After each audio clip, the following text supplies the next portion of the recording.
भूकंप आ गया।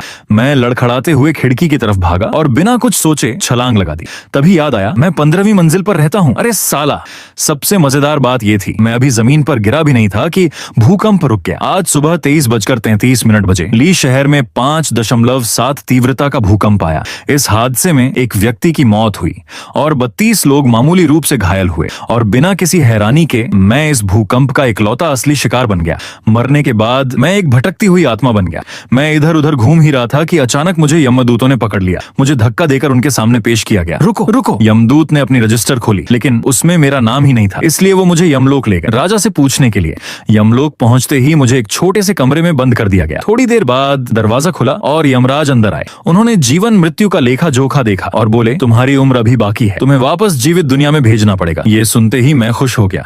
अभी तो दुनिया देखनी बाकी है, लेकिन तभी एक समस्या है, तुम्हारा शरीर पहले ही जलाया जा चुका है। क्या शरीर ही नहीं है तो वापस जाऊंगा कैसे? तभी यमराज बोले, तुम्हारे परिवार ने तुम्हारे अंग दान कर दिए थे, तुम अब उन लोगों के शरीर में रह सकते हो जिन्हें तुम्हारे अंग मिले हैं, लेकिन ये उनकी मर्जी पर निर्भर करेगा। फिर उन्होंने मुझे एक कागज दिया, उसमें 3 लोगों की जानकारी थी। एक अरबपति कुंवारा आदमी, एक फेल हो चुकी फिल्म अभिनेत्री, एक जन्म से अंधा छोटा बच्चा। मैंने सोचा औरत का शरीर ठीक नहीं रहेगा, बच्चा डर जाएगा, इसलिए मैंने चुना वो अमीर आदमी।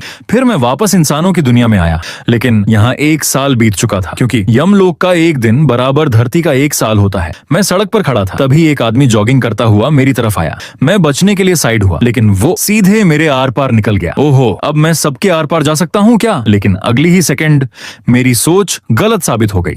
मैंने एक कार को नजरअंदाज करके सड़क पार करने की कोशिश की। धड़ाम! कार ने मुझे जोरदार टक्कर मारी। मैं हवा में उछल गया, 3 बार घूमकर जमीन पर गिरा और वो कार, उसे कुछ भी नहीं हुआ। तभी मुझे समझ आया मैं जीवित चीजों के आर पार जा सकता हूँ, लेकिन निर्जीव चीजों से टकराता हूँ। वाह, फिल्मों ने फिर से बेवकूफ बना दिया। अब मुझे उस अमीर आदमी झांग द छुई को ढूंढना था, लेकिन मैं ना उड़ सकता था, ना दीवार पार कर सकता था, इसलिए मुझे आम इंसानों की तरह चलना पड़ा। काफी मुश्किल के बाद मैं उसके घर पहुंचा, लेकिन अंदर ही नहीं जा पाया। मजबूरी में मैं बाहर बैठकर उसका इंतजार करने लगा। झांग द छुई लॉन्ग्यूटेक कंपनी का चेयरमैन था। उसकी संपत्ति लगभग 10 करोड़ से ज्यादा थी। 3 साल पहले उसे किडनी फेलियर हो गया था और तभी मेरी किडनी उससे मैच हो गई, इसलिए मेरी किडनी उसे ट्रांसप्लांट कर दी गई। अब वो सामान्य जिंदगी जी रहा था, बस रोज दवाइयां लेनी पड़ती थी। रात के करीब 10 बजे वो आखिरकार घर लौटा।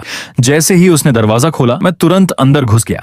अंधेरे में मैंने खुद को संभाला ही था कि अचानक एक साया मेरी तरफ झपटा। वो उसका कुत्ता था। झांग द छुई उसे प्यार से बुला रहा था, आ जाओ आ जाओ। कुत्ता उसके पास गया, लेकिन अगले ही पल उसने मेरी तरफ घूरना शुरू कर दिया। उसकी आंखों में डर था और गले से धीमी गुर्राहट निकल रही थी। गर झांग द छुई कुछ गड़बड़ महसूस करने लगा।